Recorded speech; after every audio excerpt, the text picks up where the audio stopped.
ம் சொல்ல காலே வலிக்குது. யாருன்னா அங்கேருந்து அவ்வளோ தூரம் வந்தால் எப்படி இருக்கும்? காலங்காத்தாலும் தூங்கிட்டு இருக்கிற பிள்ளைங்க எழுப்பிட்டு வந்து வா பாத்ரூம் போல நீ கூட்டிகிட்டு வந்துட்டு நீ நின்றுட்டுருக்குற. என்ன சொன்னியா கரெக்டாக நான் எந்நேரத்தை வந்தாலும் அந்நேரத்துக்கு 7:30 வருது சொன்னியா. ரெண்டு வருது அவங்க அதான். அது லேட்டாக வந்தால் அப்புறம் இந்த காட்டுக்காரங்க வந்துடுவாங்க. பாரு அங்கே இருந்தால் தான் நம்மளுக்கு நல்லது. இங்கே வந்துட்டா இப்படி தான்.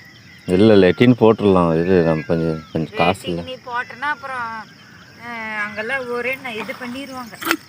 பாரு நான் போடுறேன் பாரு. கீழே இல்லையா செடி பிடுங்குறன்னு சொன்னேன். அங்கே போகணும். இதெல்லாம் இது கிடையாது. இது ஏதோ ஒன்று கொடுத்துக்கின்னா அது போய் சேர்ந்துட்டாருன்னா எங்கப்பா எங்கே போகணும்?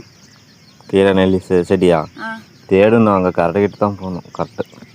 கரடிக்கிட்டியா? கரெக்டு. சரி வா போகலாம். கரடிக்கிட்டியா? எங்கே அவங்க தாங்க வந்துட்டு இருக்கிறாங்க. நீ போகலையா? நான் போகல. நான் அங்கே போய்க்கிறேன். எப்போ போக சொல்லு. இப்போ தான். மறுபடியும் நீ விட்டுட்டு போறியா? எதை நீ இப்படி டார்ச்சர் பண்ணுற? அங்கே இருந்தாலும் இங்கே வாங்குற, இங்கே இருந்தாலும் இங்கே பாரு பாத்ரூம் வரத்துக்கு எவ்வளோ தூரம்னு. என்ன பண்ணுறது? காலே பெண் வலிக்குது.